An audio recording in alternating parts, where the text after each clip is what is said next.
안녕하세요. 대전 오누리교회를 섬기고 있는 김상수 목사입니다.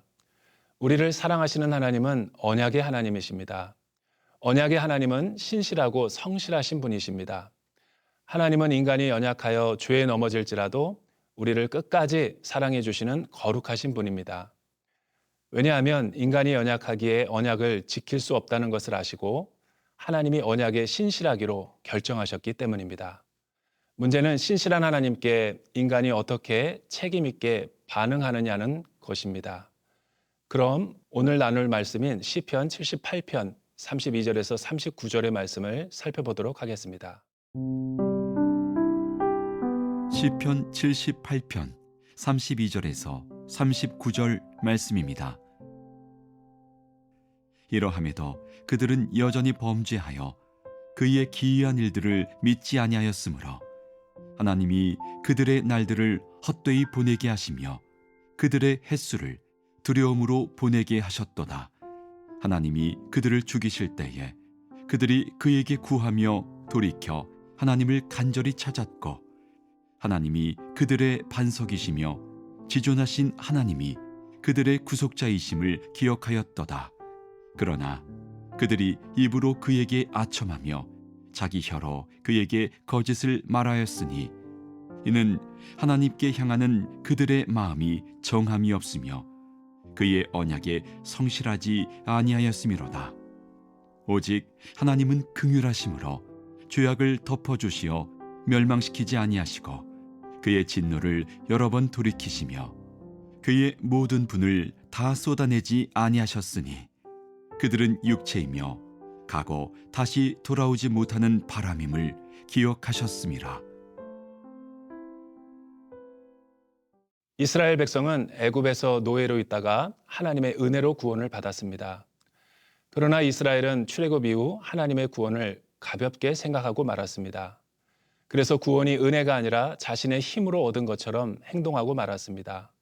그 결과로 이스라엘은 구원 이후 하나님의 은혜를 잊어버리고 말았습니다. 은혜를 기억하지 못하고 잊어버리자 그들은 매우 교만해지고 말았습니다. 그래서 하나님은 이스라엘을 낮추시고 훈련하기 위해 광야로 인도하셨습니다. 오직 하나님만 의지하며 살아가야 했기 때문입니다. 하나님이 이렇게 하신 목적은 교만한 그들이 광야에서 더 겸손해지기 원했기 때문입니다. 옛 자아를 죽이고 새 사람으로 살아가기 원하셨습니다. 하지만 이스라엘은 광야에서도 여전히 하나님만 의지하지 못했습니다. 인간적인 욕구가 필요할 때만 하나님을 찾고 그에게 기도했습니다. 하지만 하나님은 이스라엘을 끝까지 기다리셨고 그들에게 용서의 사랑을 베푸셨습니다.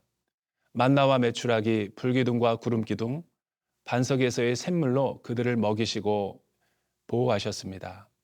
이러한 하나님의 신실하심을 보고 이스라엘이 일어나 다시 하나님께로 돌아오기 원하셨던 것입니다. 믿음의 여정에서 이스라엘 백성이 가난해지고 하나님을 간절히 찾았을 때는 언제였을까요? 34절과 35절을 보십시오. 하나님이 그들을 죽이실 때에 그들이 그에게 구하며 돌이켜 하나님을 간절히 찾았고 하나님이 그들의 반석이시며 지존하신 하나님이 그들의 구속자이심을 기억하였도다. 믿음은 하나님을 기억하는 데에서 출발합니다. 하나님의 구원을 잊어버리는 순간 영적으로 범죄하고 타락할 수 있기 때문입니다. 이스라엘의 실패한 역사는 우리에게 기억하는 것이 얼마나 중요한가를 가르쳐 줍니다. 은혜를 기억할 때는 구원의 능력을 경험하지만 은혜를 잊어버리는 순간 우리는 범죄할 수 있기 때문입니다. 하지만 신실한 하나님의 사랑은 비록 믿음에 실패했더라도 다시 죄의 자리를 떠나 하나님께로 돌아가면 언제나 새로운 삶을 시작할 수 있다는 용서의 사랑을 보여주십니다. 따라서 하나님의 백성에게 필요한 것은 오직 겸손한 뿐이며 하나님의 첫사랑을 다시 기억해내는 것이 가장 중요합니다.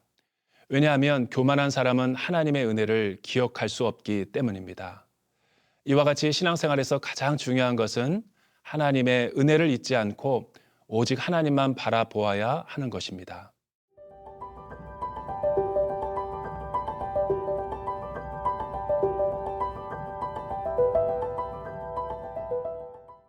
출애굽한 이스라엘이 하나님을 잊어버리면 언제나 신앙생활에 방황이 찾아왔습니다. 그러나 하나님을 기억하고 구원의 하나님을 찾으면 신실하신 하나님은 언제나 구원의 은혜를 베풀어 주셨습니다.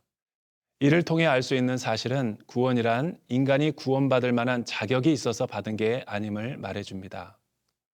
구원은 우리가 사랑받을 만한 일을 하지 않았는데도 조건 없는 하나님의 사랑으로 선택받아 구원받은 것입니다. 하지만 이스라엘 백성은 출애굽에서 나온 뒤 자기가 구원받을 만한 자격이 있다고 착각했습니다. 자기가 뭔가 대단해서 구원받은 것이라 생각하여 교만하게 행동했고 하나님이 필요 없다고 생각하였습니다. 그래서 광야에서 하나님을 시험하고 하나님의 권위에 도전하였습니다. 이스라엘은 자신을 구원한 하나님의 사랑을 알지 못하고 언약에 불성실했습니다. 회개를 하더라도 머리와 입술로만 했을 뿐입니다. 그럼에도 불구하고 하나님은 이러한 이스라엘을 끝까지 오래 참으셨습니다. 왜 하나님은 이스라엘을 즉각 심판하지 않고 오래 참아 용서해 주셨던 것일까요? 왜냐하면 하나님의 언약적 사랑과 긍휼하심 때문입니다. 38절과 39절을 보십시오. 오직 하나님은 긍휼하심으로 죄악을 덮어주시며 멸망시키지 아니하시고 그의 진노를 여러 번 돌이키시며 그의 모든 분을 다 쏟아내지 아니하셨으니 그들은 육체이며 가고 다시 돌아오지 못하는 바람임을 기억하셨습니다. 우리가 받은 구원은 행위가 아니라 하나님의 긍휼로부터 나오는 것이기 때문입니다. 이러한 언약적 사랑은 창세기 15장 6절에 잘 나타나 있습니다. 믿음의 조상인 아브라함은 하나님의 은혜로 언약 백성이 되었습니다. 아브라함이 하나님을 찾은 게 아니라 하나님이 아브라함에게 먼저 긍휼로 찾아오셔서 언약을 맺으셨던 것입니다. 그럼에도 불구하고 아브라함도 처음에는 자신의 힘을 의지할 때 자주 실패하고 넘어졌던 것을 알 수 있습니다. 이는 우리의 믿음이 연약하고 불완전해도 하나님의 신실한 사랑이 우리를 끝까지 붙들어준다는 사실을 보여줍니다.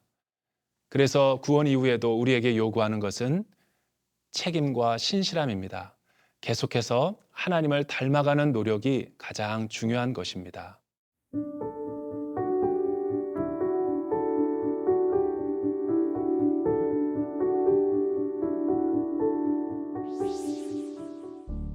사랑과 은혜가 풍성하신 하나님, 믿음이 연약하고 죄에 넘어지는 저희를 오래 참으시고 하나님의 신실한 사랑으로 구원하여 주심에 감사를 드립니다. 믿음의 여정에서 죄에 넘어지더라도 다시 하나님의 사랑을 기억하고 믿음으로 돌아가는 성도의 삶이 되게 하여 주시옵소서. 예수님의 이름으로 기도합니다. 아멘.